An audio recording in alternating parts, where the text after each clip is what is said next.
राहुल डबास लगातार हमारे साथ बने हुए हैं। राहुल, एक पत्नी के लिए शायद इससे बड़ा गिफ्ट नहीं हो सकता है जन्मदिन के दिन कि इतनी बम्पर जीत उनके पति और उनकी पार्टी को मिले।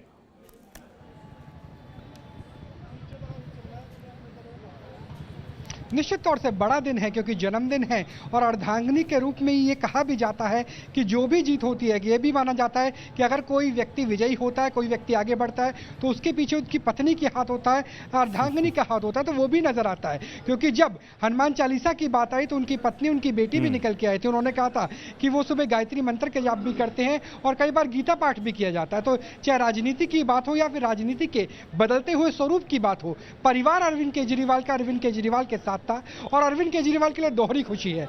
दिल्ली की तीसरी बार जो एक तरह से सत्ता मिल रही है, कुर्सी मिल रही है मुख्यमंत्री की, और साथ में पत्नी का जन्मदिन भी। और उम्मीद यही की जा रही है कि आज जब जश्न होगा तो ये दोहरा जश्न होगा। और जब उन्होंने मीडिया से मुखातिब हुए तो कहा कि मैं केक तो काट रहा हूं, लेकिन एक अभी केक और कटेगा क्योंकि मेरी पत्नी का जन्मदिन है।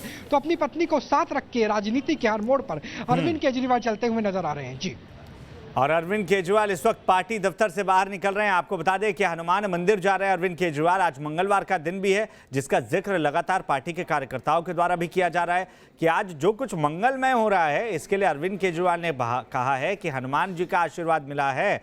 और यही वजह है कि जिस तरीके से वोटिंग के पहले भी अरविंद केजरीवाल हनुमान जी के दर पर पहुंचे थे और उन्होंने कहा कि हनुमान जी से उन्होंने बातचीत की है, अब शायद धन्यवाद देने के लिए जा रहे हैं इस बम्पर जीत के बाद।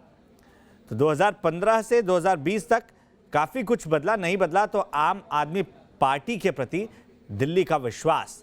हालांकि सीट्स मामूली तौर पर कम हुई हैं, 4 सीटों का नुकसान यहां पर नजर आ रहा है। बीजेपी के खाते में वो 4 सीटें गई हैं और कांग्रेस का खाता अभी भी खुलना बाकी रह चुका है। आप ये समझिए कि देश की राजधानी किस तरीके से दिल खोल के वोट देती है। जब लोकसभा की बारी आई तो सारी की सारी सीटें बीजेपी की झोली में चली गई, लेकिन विधानसभा चुनाव में दिल्ली की जनता ने सीधे सीधे कहा कि दिल्ली में तो केजरीवाल। वहीं कांग्रेस 3 बार सत्ता की चाबी कांग्रेस को लगातार इसी देश की राजधानी की जनता ने सौंपी थी, लेकिन उसके बावजूद अभी भी खाता खुलने का इंतजार कांग्रेस को देश की राजधानी दिल्ली में करना पड़ रहा है। कितना वक्त लग सकता है राहुल डबास केजरीवाल को निकलने के लिए मंदिर के लिए?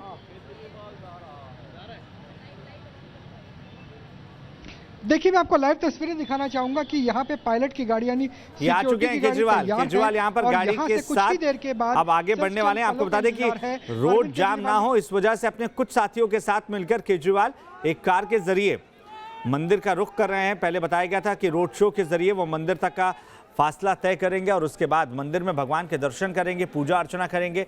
लेकिन जनता को परेशानी ना हो इसका ख्याल रखते हुए अरविंद केजरीवाल ने ये निर्धारित किया कि वो एक गाड़ी में अपने कुछ साथियों के साथ, खास लोगों के साथ मिलकर आगे बढ़ेंगे, दर्शन करेंगे और उसके बाद पार्टी मुख्यालय में वापस लौटेंगे। आपको बता दें कि आज अरविंद केजरीवाल की धर्मपत्नी सुनीता केजरीवाल का जन्मदिन भी है और केजरीवाल ने भी कहा है कि आज जीत की दोहरी खुशी मनाई जाएगी। एक जीत की खुशी में केक काटा गया, वहीं दूसरा केक अब जन्मदिन की खुशी में भी काटा जाएगा। तो हनुमान जी के परम भक्त खुद को बता चुके हैं केजरीवाल और एक बार फिर से इस जीत के बाद धन्यवाद अदा करने के लिए मंदिर का रुख कर रहे हैं। हालांकि आप देखिए समर्थकों की कितनी भीड़ वहां पर इकट्ठा हुई है। लग नहीं रहा है कि इतना आसान होगा यहां से तुरंत निकल पाना, फौरन निकल पाना। दूरी चाहे कितनी भी हो, वक्त बहुत लग सकता है। हालांकि एक लंबी दूरी आम आदमी पार्टी ने भी तय की है, लगातार तीसरी बार जीत हासिल करते हुए। तो जीत की हैट्रिक केजरीवाल की अगुवाई में आम आदमी पार्टी ने दिल्ली में लगा दी है। 70 सीटों का ब्यौरा लगातार हम आपके सामने रख रहे हैं। आम आदमी पार्टी 63 सीटों पर, बीजेपी 7 सीटों पर सिमट कर रह गई है। जो दावे किए गए थे दिल्ली प्रदेश अध्यक्ष की तरफ से कि 48 से ज्यादा सीटें जीतकर बीजेपी आने वाली है, उन्होंने आज खुद हार की जिम्मेदारी ले ली है और कहा है कि हम नफरत की राजनीति नहीं करते हैं। वहीं आम आदमी पार्टी ने जीत के बाद कहा है कि दिल्ली की जनता ने विकास का साथ दिया है, नफरत की राजनीति को नकार दिया है। मनीष सिसोदिया भी साथ में मौजूद हैं। शिक्षा मंत्री रहते हुए मनीष सिसोदिया के कामों का बहुत जिक्र होता रहा। हालांकि आज एक कड़े मुकाबले में रवि नेगी को उन्होंने मामूली अंतर से हराया है, जो वाकई आश्चर्यजनक बात थी क्योंकि ज़्यादा बड़ी जीत का इंतजार आम आदमी पार्टी और मनीष सिसोदिया के समर्थक कर रहे थे। लेकिन जीत तो जीत होती है, एक वोट से भी जीत, यानी आप वहां के विधायक चुन लिए गए हैं। और मनीष सिसोदिया पटपड़गंज से जीतने के बाद एक बार फिर से जनता का शुक्रिया अदा कर रहे थे और कहा कि मैं सौभाग्यशाली हूं कि एक बार फिर से पटपड़गंज का विधायक मुझे चुना गया है। तो दिल्ली को जो कुछ सपने दिखाए गए हैं, क्या वो सपने अब पूरे होने वाले हैं? क्या जो टसल देखने को मिली थी बीते 5 सालों में केंद्र सरकार और दिल्ली की सरकार के बीच, वो टसल आगामी 5 साल में नहीं देखने को मिलेंगे? ये वो सवाल है जिसका जवाब समय के साथ मिलता जाएगा। लेकिन देश की जनता यही उम्मीद करेगी कि भाई जिन वादों के साथ उन्होंने एतबार जाहिर किया है, जिन वादों पर उन्होंने भरोसा किया है, वो वादे जरूर पूरे किए जाएं। जिस गारंटी कार्ड का जिक्र चुनाव के पहले हो रहा था, वो गारंटी कार्ड असलियत का रूप अख्तियार करके सड़क पर उतरे और जमीन पर वो नजर आए। चाहे बिजली फ्री हो, चाहे पानी का मामला हो, ये वो तमाम मुद्दे हैं जिस पर कई सपने दिखाए गए हैं। और राहुल डबास, जनता जो आपके साथ मौजूद है, उन्हें क्या लग रहा है? क्योंकि जो सर्कुलर जारी किया गया था उसमें 200 यूनिट बिजली फ्री का जो वादा था वो 31 मार्च तक है। तो वहां मौजूद लोगों से पूछे उन्हें क्या लग रहा है, 5 साल तक ये कर पाना आसान होगा?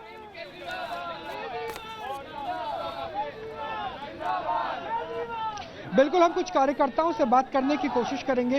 हालांकि ज़्यादातर कार्यकर्ता, क्योंकि जैसे अरविंद केजरीवाल गए थे तो उनके साथ ही चले गए थे।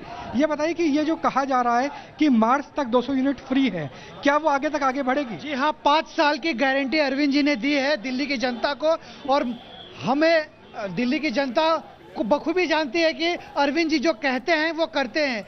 इसीलिए आपने बहुमत लेकिन गारंटी कार्ड ऐसा तो नहीं कि आखिरी पांचवें साल में जाके 4.5 साल में पूरा होगा, क्योंकि इस बार एक आगे 5 साल के लिए सरकार चुनी है तो 4.5 साल में पूरा होगा। उम्मीद है जल्दी काम होगा इस बार। अब की बार उम्मीद है जल्दी काम होगा, क्योंकि पहले क्या था, लोगों ने बदनामी के बहुत ज़्यादा वो दिए थे। जैसे कि आपने देखा भी कि अरविंद केजरीवाल जी को उग्रवादी बता दिया।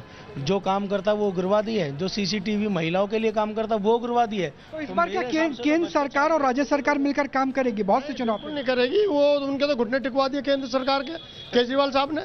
पूरा देश मिलकर नहीं करेंगे तो फिर आप कह देंगे कि जी केजरीवाल तो चाह रहे थे लेकिन मोदी जी नहीं चाह रहे थे। और अब पूरी दिल्ली अब केजरीवाल साहब के साथ हो गई है। इतना होनहार और बहादुर मुख्यमंत्री जी मिला है हमारे एक चीज आपसे जानना चाहेंगे, जैसे केरल की सरकार में देखा, हमने राजस्थान में देखा, पंजाब में देखा कि विधानसभा ने कह दिया कि हम सीए नहीं लागू होने के अपने राज्य में। ऐसे दिल्ली में उम्मीद है क्या? अब जो प्रदर्शन चल रहा है वो खत्म होगा क्या? सर, हम ये कहते हैं सीए की और एनआरसी की जरूरत क्या है, जब देश के अंदर भ्रष्टाचार, बेरोजगारी, उसके बाद क्या रास्ता खुलता हुआ नजर आ रहा है? जो बेरोजगारी भी, और दिल्ली के अंदर जो रेलवे मौजूद लोगों को कहिएगा आपके साथ बने रहें, क्योंकि ये भी जानने की हम कोशिश करेंगे कि इन्हें क्या लगता है कि केजरीवाल को शाहीन बाग के मसले पर भी दखल देना चाहिए या नहीं। उससे पहले आपको बता दें कि हमारे सहयोगी मनीष चौरसिया इस वक्त सीपी यानी कनॉट प्लेस में मौजूद हनुमान मंदिर से हमारे साथ जुड़ रहे हैं, और जहां पर अभी कुछ ही देर में अरविंद केजरीवाल पहुंचने वाले हैं। मनीष, वहां पर क्या कुछ देखने को मिल रहा है, क्या तैयारियां हैं? देखिए, जब केजरीवाल जी के मंदिर पहुंचने पर राजनीति इतनी गर्म हो सकती है तो ये बताना जरूरी हो जाता है कि वो मंदिर सिर्फ जीत की दुआ के लिए नहीं बल्कि जीतने के बाद भी जा रहे हैं। मंगलवार का आज दिन भी है और हम मौजूद हैं यहाँ पर, और भीड़ आपको दिखाओ तस्वीर इस तरह कि भीड़ यहाँ इस तरह से मौजूद है जो कि इस वक्त अब सभी केजरीवाल जी का इंतजार कर रहे हैं। कई लोग, आज दिन है मंगलवार का, दर्शन करने के लिए यहाँ पर आए थे, लेकिन जैसे ही मालूम पड़ा कि यहाँ पर उनके मुख्यमंत्री पहुँचने वाले हैं, सब यहाँ पर रुक गए, दर्शन कर चुके हैं, फिर भी यहाँ पर मौजूद है कि एक बार केजरीवाल जी को भी आज जरूर निहा लिया जाए, खासकर उस जगह से जहाँ कर लेकर राजनीति बहुत तेजी से आगे बढ़ी। किस लिए खड़े हैं यहाँ पर? सर, सीएम साहब को देखने के लिए, उनकी खुशी मनाने के लिए और उनको बधाई देने के लिए।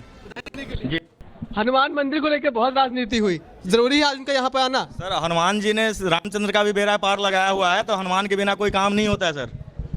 तो हनुमान जी ने अच्छा किया है, अच्छा रिजल्ट दिया है। आप किस लिए खड़े हैं? हम तो केजरीवाल के लिए देखने के लिए खड़े हैं। केजरीवाल जी देखने खड़े हैं? हाँ जी। अच्छा, तो क्या उम्मीद कर रही हैं कि अब सरकार कैसे चलेगी यहाँ से आगे? अच्छी चलेगी। हाँ, बहुत अच्छी चलेगी। हनुमान जी को लेकर मंदिर को जितनी बातें हुई, क्या वो बातें ठीक थी? वो ठीक थी, वो ठीक है। यह तमाम लोग आप देख पा रहे हैं और इंतजार अब किया जा रहा है कि कब यहाँ पर मुख्यमंत्री पहुंचेंगे। और लगातार जिस तरह से सुरक्षा व्यवस्था मौजूद है और सभी अब यहाँ से निकलने के लिए कह रहे हैं कि शायद उनके आने का वक्त हो रहा है। और जिस तरह से पूरे चुनाव इस बात की चर्चा होती रही कि केजरीवाल जी मंदिर गए, मंदिर में जूते नहीं उतारे, या फिर मंदिर क्यों गए और उस वक्त क्यों गए, चुनाव होने वाले हैं, ऐसे में कहीं ना कहीं केजरीवाल भी ये सॉफ्ट संदेश देने की हिंदुत्व का कोशिश क्या जनता मुद्दा को उठाया कि जा सिर्फ रहा था, ये दुआ कोशिश करने की नहीं, जा रही थी। सिर्फ लेकिन अब राजनीति देखने करने वाली नहीं। बात ये होगी मनीष कि आज हनुमान जी से मिलने के बाद हनुमान जी से कौन सी बातें करते हैं केजरीवाल, क्योंकि चुनाव के पहले जब मिले थे तो उन्होंने कहा था कि मेरी बात हुई हनुमान जी से और उन्होंने कई कुछ बातें उनसे कही थी, तो जीत के बाद क्या कहते हैं इस पर भी नजर रहेगी। लेकिन आपसे राहुल एक चीज समझना चाहूंगा, जो कार्यकर्ता आपके साथ मौजूद हैं उनसे पूछिए वो क्या चाहते हैं, वो क्या सोचते हैं कि एक बार फिर से जीत कर आ चुके हैं केजरीवाल, तो इन्हें क्या दखल देना चाहिए, शाहीन बाग के लोगों के साथ जाना चाहिए या उनसे अपील करनी चाहिए कि वो रास्ता खाली करें?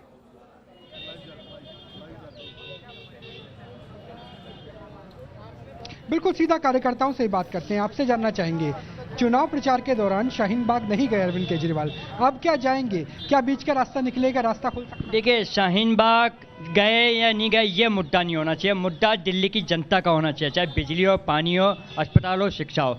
और शाहीन बाग पे जो आपने सवाल किया उस पर मेरा जवाब ये है कि शाहीन बाग देखिए गृह मंत्रालय केंद्र के पास अरविंद केजरीवाल जाएंगे क्या? आपसे सीधा सवाल, क्योंकि अब तो चुनाव भी खत्म हो चुके हैं। ये मुद्दा केंद्र सरकार का है, इस पे अमित शाह को जाना चाहिए, बात करना इस पर चाहिए। दिल्ली की जनता परेशान हो रही है, सूबे के दिल्ली के मुख्यमंत्री को अपील नहीं करनी चाहिए क्या? क्योंकि जो लोग परेशान है नहीं नहीं सर, बात यह है कि केंद्र सरकार ने जो एक्ट पारित किया है उसका सारा कुछ उन्हीं का लेन देन है। राज्य दिल्ली के मुख्यमंत्री को क्या अपील करनी चाहिए, क्योंकि 15 लाख के आसपास लोग हैं जो नोएडा जाते हैं काम करने के लिए?